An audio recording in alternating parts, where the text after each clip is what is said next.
I have a rule that I follow. Always finish a movie. No matter how bad it is, how mediocre, how long it is, or ditto for the concerts. Even if the cat goes away. This one, I don't know. I just don't know about this one. This one's just. I don't know. Dario Argento's Phantom of the Opera from 1998. Dario Argento is revered as a shock genius as Entertainment Weekly. Mysteriously, a series of terrifying accidents and brutal murders leave a bloody body trail in the subterranean caverns of an opera house basement. Born into the murky sewer waters below the theater stalks a man/monster raised by creatures of the underworld. This phantom's dark and grotesque life is shattered when he becomes obsessed with a beautiful young singer, seducing her with his chilling but erotic presence. The blood-curdling terror and disturbing eroticism of this classic story make this horror film one that will haunt your dreams forever. I don't know. This movie would just, I don't know. It's just too bloated. It's okay. Let's get the positives out of the way. The rat capture duo is kind of funny when they invent this machine to capture the rats in the catacombs of Paris. It's so goofy and stupid. It's actually funny, and the contraption that they use, it's funny. I like that.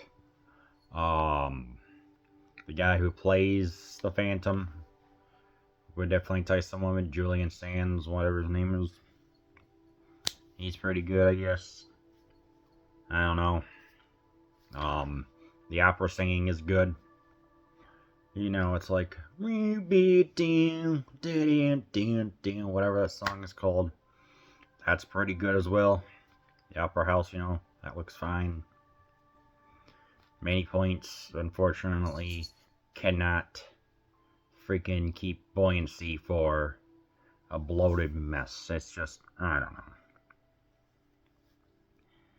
I guess it's just the dialogue is bad. It's trying to be witty, but at the same time, when you have so many characters that just don't add much, man. It's just, I don't know. The pacing is truly all over the place. It's got some comedic elements. It's got some dramatic elements, and the gore.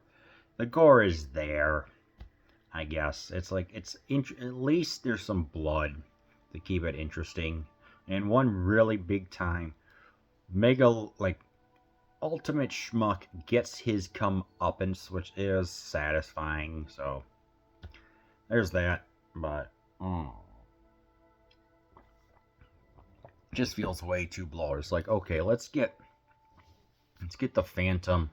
Like, all right, let's have him be rescued by rats in the sewers of Paris in the catacombs. Why? Why add this bizarro twist to everything? And I know rats can be disturbing when done, especially what was that, the Great Rat King in mythology or something like that, where all the tails are tied together, something like that. That would have been an interesting way how to take it. Add a little bit more actual rat mythology. But no, we just get a guy who cares about rats, and I wonder how the author, Gaston, whatever his name is, who wrote the novel in 1910, would think about this. He's like, this is a disgrace to the themes presented in my novel. Of course, there's it's trying to be comedic with the killing, with all the billings and everything and the gore, but just the story is, the story's just trying to be it wants to be rich, it wants to be resplendent, if you will, but it has tonality problems that really are probably the worst I've ever seen in all the movies I've watched, and I'm just like, no, just no. It's like, let's get the undergrounds, let's get people going there, trying to deal with him, and just, I don't know. It's like, let's get this prima donna singer. Okay, she looks interesting. It's not over until the fat lady sings. There's also that, and it's like, yeah, let's see a little bit more of her. She would have been at least a bitch, but at least an entertaining bitch, I guess. I don't know. I just wanted to like this movie. I really did, because I love Argento's work, you know. I think he's freaking fantastic. And it's like, you know, with Bava and Fulci, he's really he's the one that's still alive today. It's like he took what Bava laid down and helped add more elements to the story, uh, rather than just the sets that Bava did. But some of the stories were not the greatest in my opinion.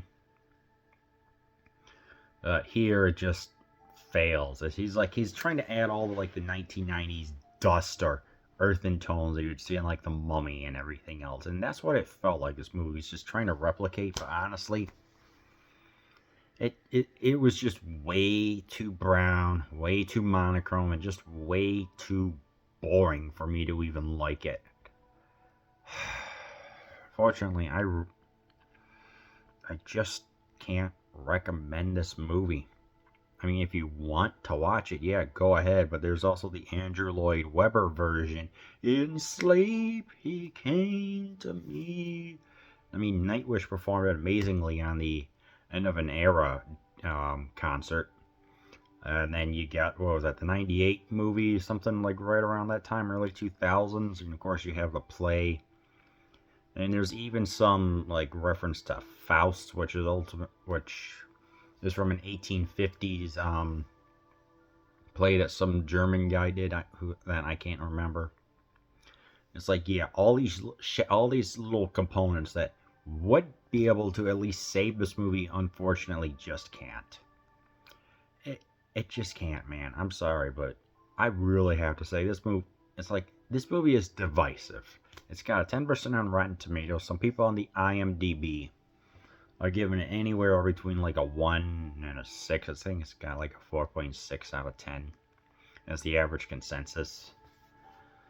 So, I don't know, man. It's just, supposedly there's a cut that Argento made that's an hour longer. It probably would have saved this movie, but unfortunately this feels like a massive hack-it job. And just, ultimately, I don't know.